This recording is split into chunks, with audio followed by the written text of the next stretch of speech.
I used to think of money as something rigid, printed, stored in banks, measured in numbers, and earned only through relentless hard work.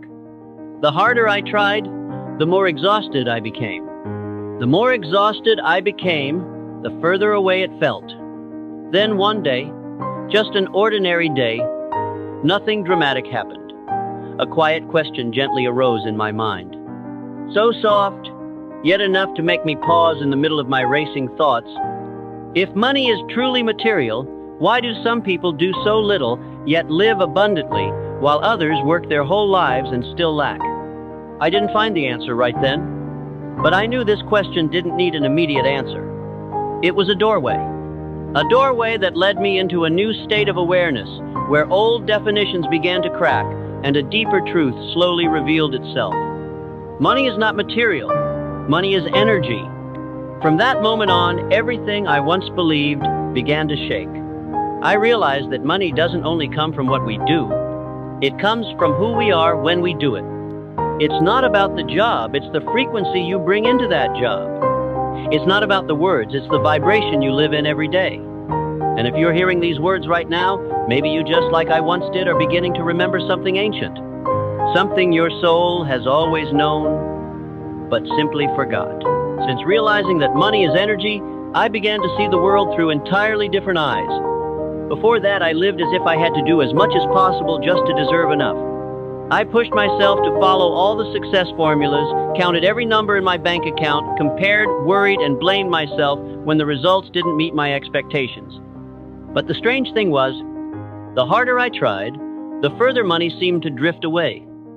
And then, like a thin beam of light slipping through the cracks of awareness, I started to understand something so simple it was almost unbelievable. Money doesn't respond to action. Money responds to energy. You can do a lot, but if deep inside you're filled with doubt, anxiety, or pressure, then the frequency you emit just doesn't match the flow of abundance. But if you act from a place of inner sufficiency, from trust, clarity, and a sense of lightness, then even the smallest actions can open up a powerful flow. Money is energy, and energy can't be forced. It only responds to the authentic vibration you live in, moment by moment, day by day. I didn't learn this from books. I felt it in silence.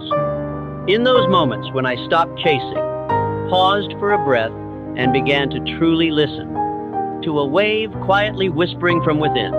If money is energy, then what determines whether that energy flows to you or away from you? I used to think it was all about skill, hard work, and how much you could accomplish in a day. But then I came to understand, money doesn't care what you're doing on the outside. Money feels the frequency you're living in on the inside. Let me tell you about Eleanor, an ordinary woman who sold herbs at a small market stall. Every morning, she carefully arranged her bundles of leaves, adjusted the prices down to the last coin. To her, wealth was something you could count in your hands.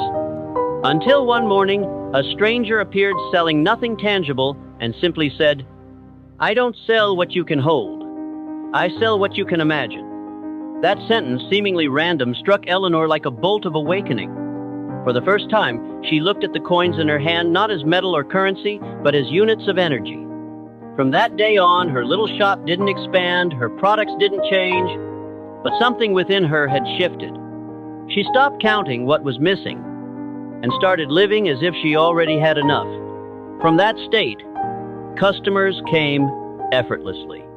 Money flowed in gently with no marketing, no struggle, no strategy. Because Eleanor no longer radiated the frequency of fear. She began to emit a new signal, the frequency of someone who knows she is worthy of abundance. And money, like music, only plays when the player is in tune. Eleanor didn't change her shop. She didn't change her products. She changed her frequency.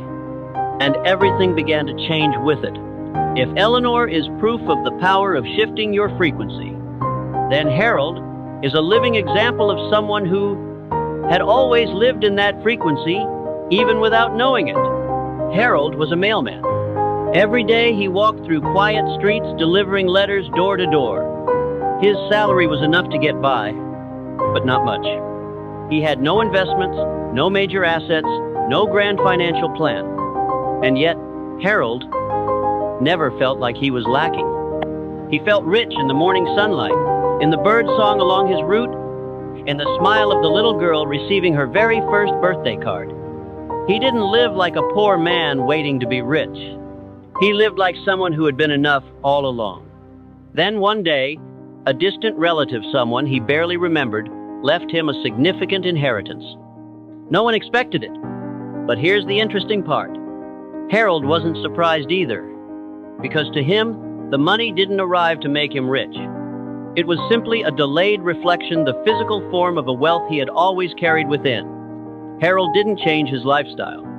He didn't suddenly splurge. He didn't feel like he had leveled up, because he had never lived as someone who was lacking in the first place. Do you see? Abundance doesn't start in your bank account. It starts in your state of being. And when you're already vibrating at the frequency of enough, the outside world eventually catches up as a slow echo of what you've already been living inside.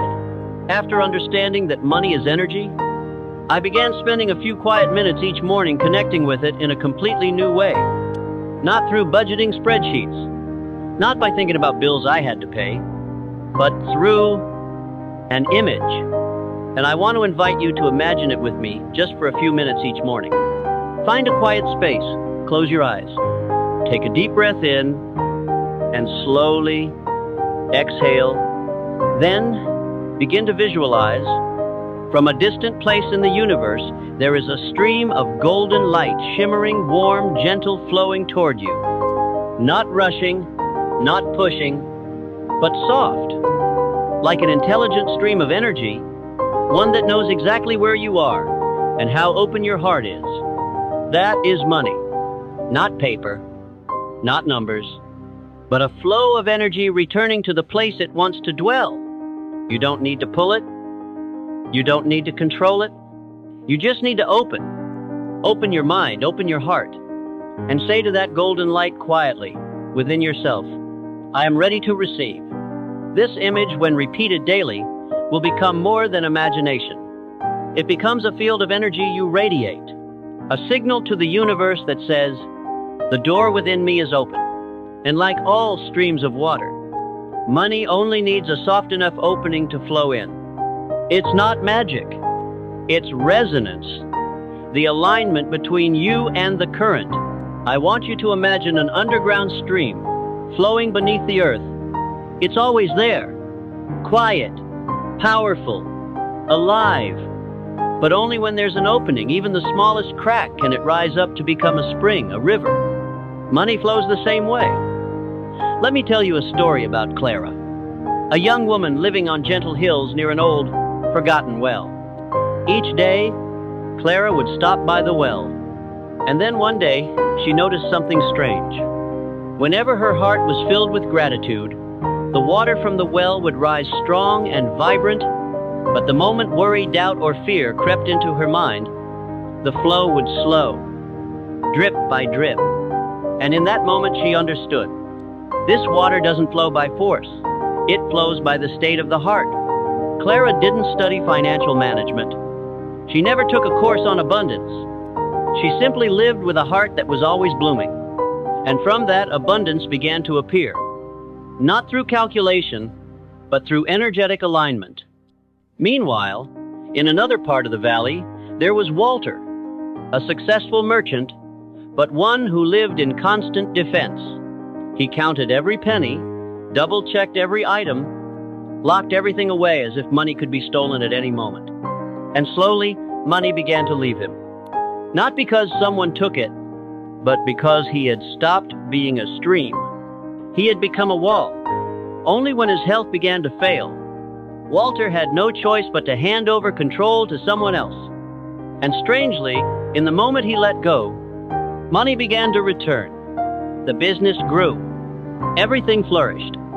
Not because he held on tighter, but because finally he softened. I share these two stories with you so you understand. Money does not stay where things are closed. It flows to where there is space to move. And that space is not a vault. It is the state you live in every single day.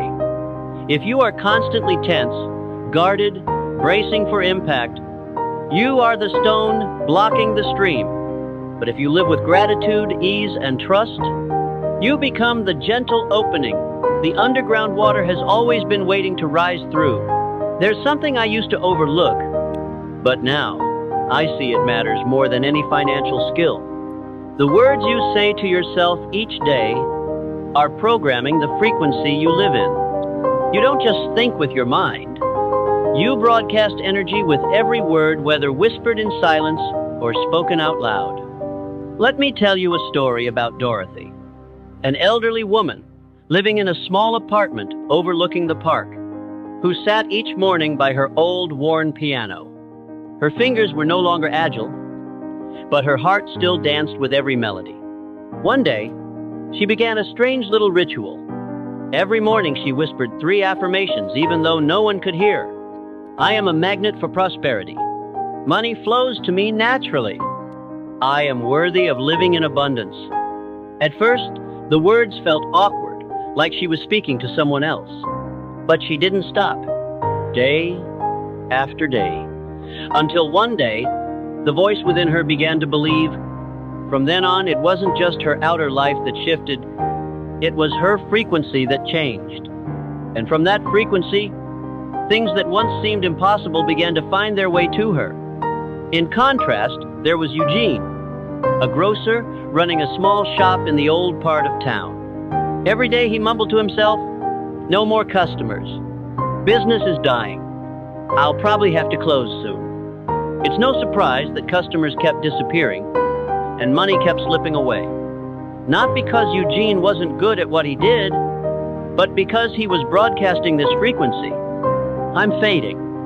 Every word you speak, even the smallest, is a signal sent into the universe. Money doesn't distinguish whether you're joking or serious. It simply listens to the emotional truth behind the words you live.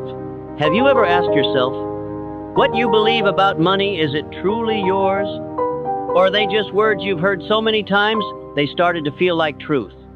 Growing up, I heard all the familiar phrases. Money doesn't come easy. Rich people are rarely kind. Our family has never been well off, so don't dream too big. At first, I thought those were facts. But later I realized they were just collective scars, passed down through generations, disguised as life lessons. Let me tell you about Ruth, a woman who lived in a quiet valley, making a living through hand-woven textiles. In Ruth's family, there was one saying that echoed across generations. People like us can never have much. And Ruth believed that for most of her youth, she wove beautiful fabrics with care, with heart, with soul, but always sold them cheaply, always afraid of being seen as greedy. Until one autumn morning, as she sat at her loom, watching the leaves dance outside the window, Ruth suddenly asked herself, why can't I live as lightly as those leaves? Why am I afraid to want just a little more? She didn't become rich overnight. She simply stopped believing in that old phrase and began telling herself new ones, words that felt fresh yet deeply true. I can live abundantly and still be humble. I can be wealthy and still be kind. Money won't change who I am. It only expands the good that's already within me. Not long after, a merchant happened upon her fabrics and placed a large order to distribute them in town. Ruth didn't call it luck. She called it the result of no longer living under someone else's beliefs. You don't need to blame your parents or your ancestors. They only passed on what they thought was true. But you, with the awareness you hold today, can be the first in your family to break the cycle. No need for rebellion. Just a quiet, conscious choice to believe something new. There is a very simple principle, but if you truly understand it, it could completely transform the way you live with money. Anything that stops circulating begins to die. Water that doesn't flow becomes stagnant and rotten. Air that doesn't move becomes suffocating. And money, when held tightly in fear, loses its vitality. There was a time in my life when I lived in a state of holding on. I scrutinized every expense, avoided spending, hesitated to help anyone because I was always afraid of not having enough. But the more I held on, the more lack I felt. Not because I lost money, but because I lost the flow. Then I came across two stories that changed those old beliefs entirely. There was Raymond, a skilled blacksmith. He worked hard and earned well, but lived in constant fear of being taken advantage of. He clung to his money like he was holding his breath, and slowly, that fear hardened his life, made it dry, isolated. Only when he began to open his heart, forging tools freely for those in need, mentoring young apprentices, did money begin to return to him, from places he never expected. Not because he gave in order to receive, but because his giving reopened the flow. Then there was Lillian, a woman living alone with nothing left but a single loaf of bread. One evening, a stranger knocked on her door asking for food. She shared half the bread, no hesitation, no calculation. That night, she received a letter from a distant relative, leaving her a sizable inheritance. You could call it coincidence. I call it the natural response of the flow. Giving and receiving are not two separate actions. They are the inhale and exhale of the same living rhythm. You don't need to give a lot. You only need to give with an open heart, and also learn to receive with gratitude. Because every time you give, you create space for money to flow in. And every time you receive, you replenish the energy that makes giving possible again. We're often taught, wanting less brings less suffering. Contentment is happiness. And it's true. When desire comes from comparison, from lack, from envy, it only deepens the distance between us and what we wish for. But there is another kind of desire. A desire that comes from love, from intuition, from light. Every time you imagine a better life, not to prove anything, but simply because your heart lights up at the thought, that's not ambition. That is a signal from your soul. Agnes was a single mother. She didn't dream of luxury. She just wished to feed her children well, buy them comfortable shoes, and provide a few decent school books. But every time she thought of that, she folded her dream away, like a piece of cloth tucked into a drawer. I'm selfish for wanting more.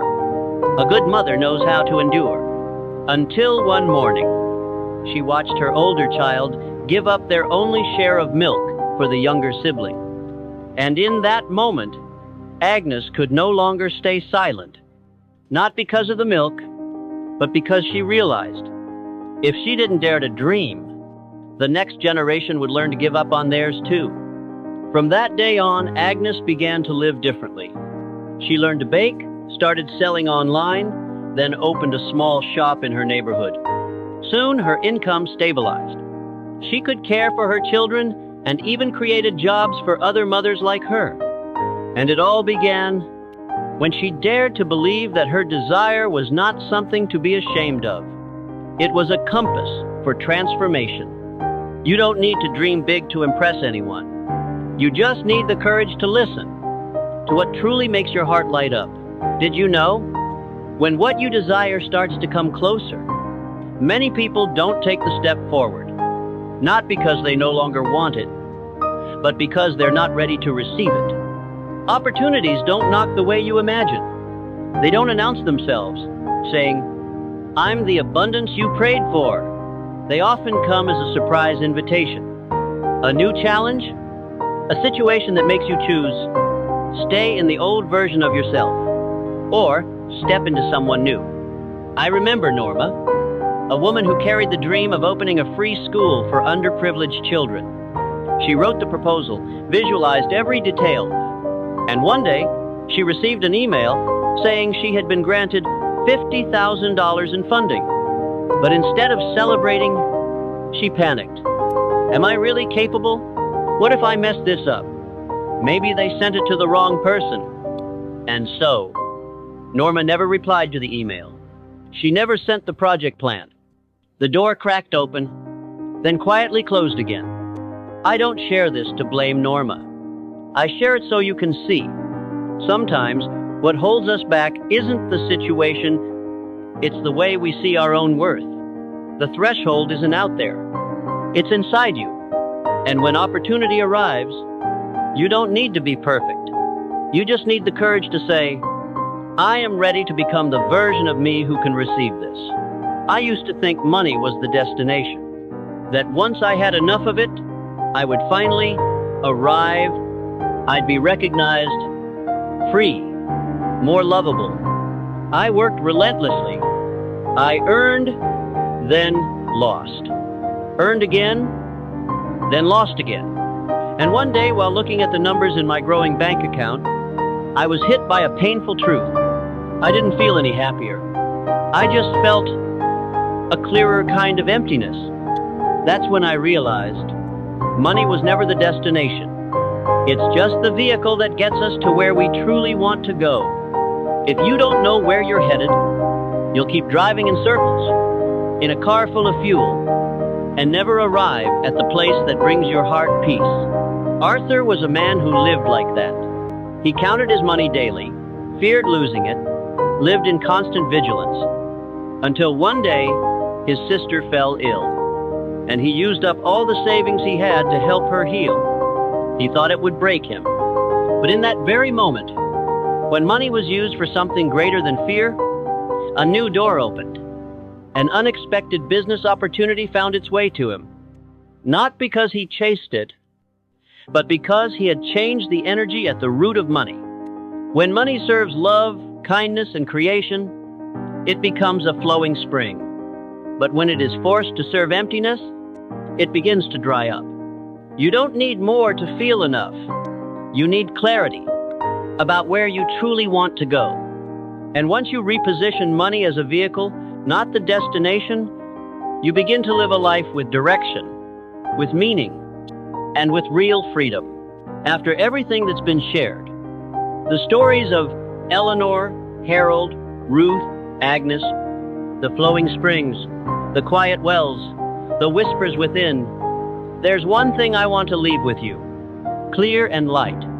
You are the source, not your job, not other people, not luck or random opportunities. You are where the flow begins. Money doesn't chase the most skilled. It moves toward the places that match the frequency of abundance. And that frequency isn't found in knowledge or strategy or hard work. It lives in the way you show up to life every single day. When you realize you are the source, you no longer need to chase money. You simply stand steady, radiating clarity, kindness, gratitude, and trust. And money will find its way to you, because money, like light, only flows to where it's ready to be received.